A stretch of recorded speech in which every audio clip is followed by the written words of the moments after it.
ಈ ಚಟ್ನಿ ರೆಸಿಪಿ ಇಷ್ಟು ಟೇಸ್ಟಿಯಾಗಿರುತ್ತೆ ಅಂತ ಅಂದ್ಕೊಂಡೇ ಇರಲಿಲ್ಲ. ಹಾಯ್ ಹಲೋ ಎಲ್ಲರಿಗೂ ನಮಸ್ಕಾರ.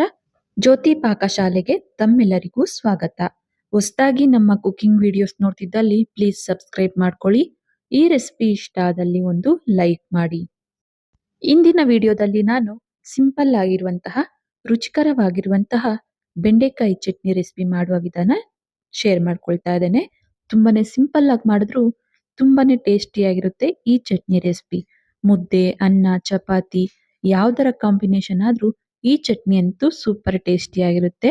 ಬನ್ನಿ ಈ ಸಿಂಪಲ್ ಆಗಿರುವಂತಹ ಚಟ್ನಿ ರೆಸಿಪಿ ಯಾವ ರೀತಿ ಮಾಡೋದು ಅಂತ ನೋಡೋಣ. ಮೊದಲಿಗೆ ನಾನಿಲ್ಲಿ ಗ್ಯಾಸ್ ಮೇಲೆ ಬಾಣಲೆನ ಇಟ್ಟು ಗ್ಯಾಸ್ ಅನ್ನು ಹಚ್ಕೊಳ್ತೇನೆ. ಈ ಬಾಣಲೆಗೆ ಸ್ವಲ್ಪ ಎಣ್ಣೆನ ಹಾಕೊಳ್ತೇನೆ. ಎಣ್ಣೆ ಲೈಟ್ ಆಗಿ ಬಿಸಿಯಾಗಿದ್ದೇನೆ. ಇದಕ್ಕೆ ಒಂದು 5 ಒಣಮೆಣಸಿನಕಾಯಿ, ಅನಂತರ 1 ಟೀ ಸ್ಪೂನ್ ಆಗುವಷ್ಟು ಧನಿಯಾ ಕಾಳು, ಹಾಗೇನೆ ಅರ್ಧ ಟೀ ಸ್ಪೂನ್ ಆಗುವಷ್ಟು ಜೀರಿಗೆ, ಅನಂತರ 1/4 ಟೀ ಸ್ಪೂನ್ಗಿಂತ ಸ್ವಲ್ಪ ಕಮ್ಮಿನೇ ನಾನಿಲ್ಲಿ ಮೆಂತ್ಯ ಕಾಳನ್ನ ಹಾಕಿ ಎಣ್ಣೆಯಲ್ಲಿ ಸ್ವಲ್ಪ ಇವನ್ನ ಫ್ರೈ ಮಾಡ್ಕೊಳ್ತೇನೆ. ಲೈಟ್ ಆಗಿ ಮೆಂತ್ಯ ಕಾಳು, ಧನಿಯಾ ಇವೆಲ್ಲ ಲೈಟ್ ಆಗಿ ಕಲರ್ ಚೇಂಜ್ ಆಗಬೇಕು. ಹಾಗೇನೆ ಒಣಮೆಣಸಿನಕಾಯಿ ಸ್ವಲ್ಪ ಗರಿ ಗರಿ ಆಗಬೇಕು. ಅಲ್ಲಿವರೆಗೂ ಇವನ್ನ ಎಣ್ಣೆಯಲ್ಲಿ ಈ ರೀತಿ ಫ್ರೈ ಮಾಡ್ಕೋಬೇಕಾಗುತ್ತೆ. ಇವೆಲ್ಲವೂ ಸ್ವಲ್ಪ ಫ್ರೈ ಆಗಿದ್ದಾವೆ. ಈಗ ಇವನ್ನ ಒಂದು ಪ್ಲೇಟಿಗೆ ಸಪರೇಟ್ ಆಗಿ ತೆಗೆದುಕೊಳ್ತೇನೆ. ಬಾಣಲೆಯಲ್ಲಿ ಎಣ್ಣೆ ಇರೋದ್ರಿಂದ ಮತ್ತೆ ನಾನಿಲ್ಲಿ ಎಣ್ಣೆನ ಹಾಕ್ಲಿಕ್ಕೆ ಹೋಗ್ತಿಲ್ಲ. ಅದೇ ಎಣ್ಣೆಗೆ ನಾನಿಲ್ಲಿ ಒಂದು 1/4 kg ಆಗುವಷ್ಟು ಬೆಂಡೆಕಾಯಿನ ನೀಟಾಗಿ ತೊಳೆದು ಬಟ್ಟೆಯಲ್ಲಿ ಒರೆಸಿ ಈ ಸೈಜಿಗೆ ಕಟ್ ಮಾಡಿ ಈ ಬಾಣಲೆಗೆ ಸೇರಿಸ್ಕೊಳ್ತೇನೆ. ಎಣ್ಣೆಯಲ್ಲಿ ಈ ಬೆಂಡೆಕಾಯಿನ ಚೆನ್ನಾಗಿ ಫ್ರೈ ಮಾಡ್ಕೊಳ್ಬೇಕು. ನೋಡಿ, ಬೆಂಡೆಕಾಯಿನ ಈ ರೀತಿ ಫ್ರೈ ಮಾಡ್ಕೊಳ್ಬೇಕು ಲೈಟಾಗಿ ಕಲರ್ ಚೇಂಜ್ ಆಗೋವರೆಗೂ. ಈಗ ಈ ಬೆಂಡೆಕಾಯಿ ಚೆನ್ನಾಗಿ ಫ್ರೈ ಆಗಿದ್ದಾವೆ. ಇವನ್ನ ನಾನಿಲ್ಲಿ ಸಪ್ರೇಟಾಗಿ ಒಂದು ಪ್ಲೇಟಿಗೆ ತೆಗೆದುಕೊಳ್ತೇನೆ. ನಾವು ಮಾಮೂಲಿಯಾಗಿ ಬೆಂಡೆಕಾಯಿ ಅಂದರೆ ಹುಳಿನ ಮಾಡ್ಕೊಳ್ತೇವೆ, ಸಾಂಬಾರನ್ನ ಮಾಡ್ಕೊಳ್ತೇವೆ, ಪಲ್ಯನ ಮಾಡ್ಕೊಳ್ತೇವೆ. ಆದರೆ ಈ ರೀತಿ ಚಟ್ನಿನ ಒಮ್ಮೆ ಟ್ರೈ ಮಾಡಿ, ಮತ್ತೆ ಪದೇ ಪದೇ ಇದೇ ರೀತಿ ಚಟ್ನಿನ ಮಾಡ್ಕೊಳ್ತೀರ, ಅಷ್ಟು ಟೇಸ್ಟಿಯಾಗಿರುತ್ತೆ. ಮತ್ತೆ ಅದೇ ಬಾಣಲೆಗೆ ಸ್ವಲ್ಪ ಎಣ್ಣೆನ ಹಾಕಿ ಇದಕ್ಕೆ ನಾನಿಲ್ಲಿ ಚೆನ್ನಾಗಿ ಹಣ್ಣಾಗಿರುವಂತಹ 2 ಟೊಮ್ಯಾಟೊನ ಈ ಸೈಜಿಗೆ ಕಟ್ ಮಾಡಿ ಬಾಣಲೆಗೆ ಸೇರಿಸ್ಕೊಳ್ತಾ ಇದ್ದೇನೆ. ಸ್ವಲ್ಪ ಈ ಟೊಮ್ಯಾಟೊ ಫ್ರೈ ಆಗಿದ್ದೇನೆ.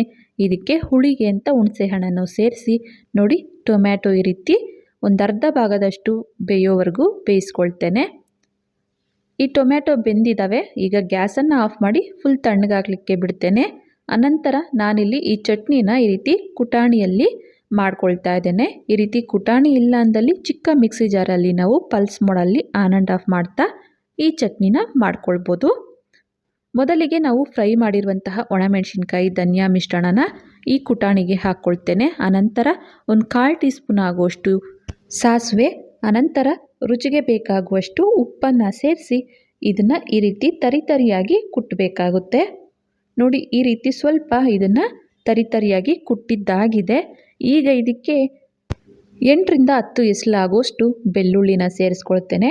ಹಾಗೆಯೇ ಎಣ್ಣೆಯಲ್ಲಿ ಫ್ರೈ ಮಾಡಿರುವಂತಹ ಬೆಂಡೆಕಾಯಿನ ಹಾಕ್ಕೊಳ್ತಾ ಇದ್ದೇನೆ. ಇದನ್ನು ಸ್ವಲ್ಪ ತರಿಯಾಗಿ ಕುಟ್ಟಿ ತಗೊಬರ್ತೇನೆ. ಈ ರೀತಿ ಕುಟ್ಟಿರುವಂತಹ ಇದಕ್ಕೇನೆ ಮತ್ತೆ ಫ್ರೈ ಮಾಡಿರುವಂತಹ ಹುಣಸೆ ಹಣ್ಣು ಹಾಗೂ ಟೊಮ್ಯಾಟೊ ಮಿಶ್ರಣನ ಸೇರಿಸ್ಕೊಳ್ತಾ ಇದ್ದೇನೆ. ಈ ಟೊಮ್ಯಾಟೊ ಮಿಶ್ರಣನೂ ಸೇರಿಸಿ ತರಿಯಾಗಿ ಇದನ್ನು ಈ ರೀತಿ ಕುಟ್ಟಿ ನಾವು ಚಟ್ನಿನ ರೆಡಿ ಮಾಡ್ಕೊಳ್ಬೇಕಾಗುತ್ತೆ. ಈ ರೀತಿ ಕುಟಾಣಿ ಇಲ್ಲ ಅಂದಲ್ಲಿ ಚಿಕ್ಕ ಮಿಕ್ಸಿ ಜಾರಲ್ಲಿ ನಾವು ಈ ಎಲ್ಲ ಮಿಶ್ರಣನ ತರಿಯಾಗಿ ರುಬ್ಕೋಬೋದು. ಈ ರೀತಿ ನಿಧಾನವಾಗಿ ನಾವು ಈ ಚಟ್ನಿನ ಕುಟ್ಟಿ ನಾವು ರೆಡಿ ಮಾಡ್ಕೊಳ್ಬೇಕಾಗುತ್ತೆ. ಇನ್ನು ಯಾರೆಲ್ಲ ಸಬ್ಸ್ಕ್ರೈಬ್ ಮಾಡ್ಕೊಳ್ದೆ ವಿಡಿಯೋ ನೋಡ್ತಿದ್ದಲ್ಲಿ ಪ್ಲೀಸ್ ಸಬ್ಸ್ಕ್ರೈಬ್ ಮಾಡ್ಕೊಳ್ಳಿ. ಬೆಲ್ ಐಕಾನ್ ಮೇಲೆ ಕ್ಲಿಕ್ ಮಾಡಿ ಆಲ್ ಅನ್ನೋ ಆಪ್ಷನ್ನ ಆನ್ ಮಾಡ್ಕೊಳ್ಳಿ. ನಾನು ಯಾವುದೇ ಹೊಸ ವಿಡಿಯೋನ ಅಪ್ಲೋಡ್ ಮಾಡಿದ್ರೂ ನಿಮಗೆ ನೋಟಿಫಿಕೇಷನ್ ಬರುತ್ತೆ. ನೋಡಿ, ಈ ಚಟ್ನಿ ರೆಡಿ ಆಗಿದೆ. ಈ ಹದಕ್ಕೆ ನಾವು ಸ್ವಲ್ಪ ತರಿ ಇರೋ ರೀತಿ ನಾವು ಈ ಚಟ್ನಿನ ಕುಟ್ಟಿ ತಗೋಬೇಕು. ನೋಡ್ಬೋದು, ಬೆಂಡೆಕಾಯಿ ಚಟ್ನಿ ರೆಸಿಪಿ ರೆಡಿ ಆಗಿದೆ. ಈಗ ಈ ಚಟ್ನಿನ ನಾನಿಲ್ಲಿ ಬಟ್ಲಿಗೆ ಸಪ್ರೇಟಾಗಿ ತೆಗೆದುಕೊಳ್ತಾ ಇದ್ದೇನೆ. ಬೆಂಡೆಕಾಯಿ ಚಟ್ನಿ ಅಂದರೆ ಈ ರೀತಿ ಸ್ವಲ್ಪ ಲೋಳೆ ಇರುತ್ತೆ ಅಂತ ಇಷ್ಟಪಡಲ್ಲ. ಆದರೆ ಈ ರೀತಿ ಚಟ್ನಿನ ಮಾಡಿಕೊಟ್ರೆ ಮಕ್ಕಳು ಸಹ ತುಂಬಾ ಇಷ್ಟಪಟ್ಟು ತಿಂತಾರೆ. ನೋಡಿ, ಈಗ ಬೆಂಡೆಕಾಯಿ ಚಟ್ನಿ ರೆಡಿ ಆಗಿದೆ. ಈ ಚಟ್ನಿಗೆ ಬೇಕು ಅಂದಲ್ಲಿ ಒಗ್ಗರಣೆನ ಹಾಕ್ಕೊಳ್ಬೋದು, ಇಲ್ಲ ಅಂದರೆ ಸ್ಕಿಪ್ ಮಾಡ್ಬೋದು. ನಾನಿಲ್ಲಿ ಒಗ್ಗರಣೆನೂ ಸಹ ಹಾಕ್ತಿದ್ದೇನೆ. ಸ್ವಲ್ಪ ಈ ರೀತಿ ಚಿಕ್ಕ ಬಾಣಲೆನ ಗ್ಯಾಸ್ ಮೇಲೆ ಇಟ್ಟು ಆ ಬಾಣಲೆಗೆ ಸ್ವಲ್ಪ ಎಣ್ಣೆನ ಹಾಕ್ಕೊಳ್ತೇನೆ. ಎಣ್ಣೆ ಬಿಸಿ ಆಗಿದ್ದೇನೆ ಇದಕ್ಕೆ ಸ್ವಲ್ಪ ಸಾಸಿವೆ, ಅನಂತರ ಸ್ವಲ್ಪ ಜೀರಿಗೆ, ಹಾಗೆಯೇ ಸ್ವಲ್ಪ ಕರಿಬೇವನ್ನು ಹಾಕ್ಕೊಳ್ತೇನೆ. ಈಗ ಒಗ್ಗರಣೆ ರೆಡಿ ಆಯಿತು. ಗ್ಯಾಸನ್ನು ಆಫ್ ಮಾಡಿ ರೆಡಿ ಆಗಿರುವಂತಹ ಚಟ್ನಿಗೆ ಈ ಒಗ್ಗರಣೆನ ಸೇರಿಸಿ ಚೆನ್ನಾಗಿ ಮಿಕ್ಸ್ ಮಾಡ್ಕೊಳ್ಳೋಣ. ನೋಡಿದ್ರಲ್ಲ, ತುಂಬಾ ಸಿಂಪಲ್ ಆಗಿ ರುಚಿಕರವಾದಂತಹ ಬೆಂಡೆಕಾಯಿ ಚಟ್ನಿ ಮಾಡುವ ವಿಧಾನ.